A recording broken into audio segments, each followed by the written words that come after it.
we've had little programs which have had just a variable or two.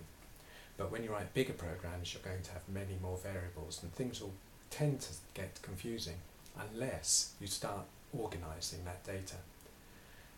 That's not too hard to do, because in real life the data is related. For instance, if you're going to measure the temperature of something every second, you're going to have lots of numbers that are really connected up and should really belong to the same variable. And that's where arrays come in. Arrays are clumps of variables, all of the same type, that you can refer to as a sort of unit.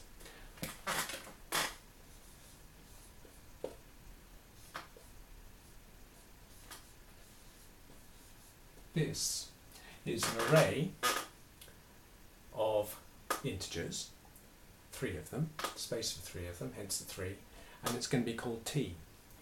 Behind the scenes, that gets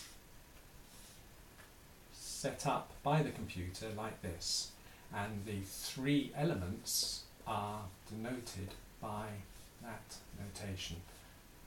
So you've got a clump here of big enough to store 3 integers. This is known as T0 in square brackets, T1 and T2.